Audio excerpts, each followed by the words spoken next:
and welcome to my channel. Today I'm going to read you a beautiful story called Fionn and the Dragon. Again, another story about the great legend Fionn in Irish legends. I really hope you enjoy it. I certainly do.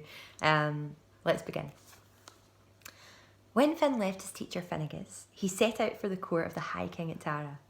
The road was thronged with people arriving to join in the great Samhain festivities. Powerful warriors and chieftains were gathering at Tara for the annual celebrations. The great hall was filled to overflowing, and huge fires were crackling in all the grates. Servants were running to and fro, carrying enormous platters of roasted meat and game to feed all the visitors. Dogs were running around under all the tables looking for scraps. The wine jugs were being filled and refilled, and loud laughter filled the air. When Fionn burst through the doors, silence fell, and you could have heard a pin drop. There was no seat for him, so he approached the king, watched by all the chieftains and warriors. "Who are you?" asked the king. "Who is this stranger who marches in here so boldly?" "I am Fionn, son of Cumhaill," replied the young man in a clear, proud voice.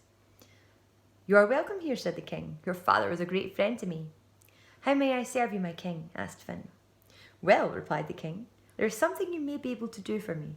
And he started to tell a strange story. Every Samhain, for the past 9 years, Tara has been besieged by an evil spirit in the form of a fire-breathing dragon. When the dragon comes near, it plays sweet music, and all who hear it fall into a deep sleep. Many warriors have tried to slay it, but have died in the attempt. Our magicians have used spells to destroy the dragon, but they have all failed.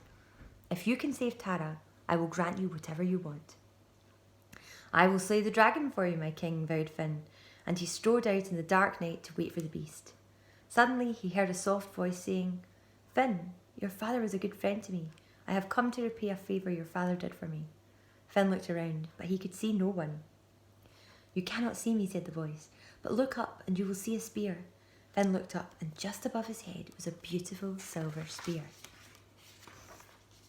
"As you know," said the voice, "when the dragon approaches, he plays sweet music, and anyone who hears it falls asleep at once.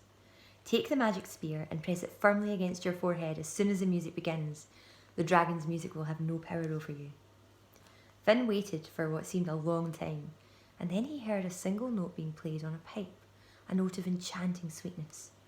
All the people at Tara fell into a deep sleep, but Fionn pressed the spear to his forehead, and the music stopped immediately.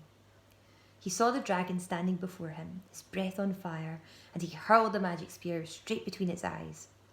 The dragon fell to the ground. Fionn took his sword and cut off its head with a single swing. He took the head, went back to the banquet, and presented his trophy to the king, bowing low. "You have saved us from the dragon," said the king. "What is your dearest wish?" "I ask to be the leader of the Fionn, as my father was," said the hero. The king gladly granted his wish. All the other warriors submitted to him, and that is how Fionn became the greatest leader the Fionn had ever had. Thank you for listening. That's the end.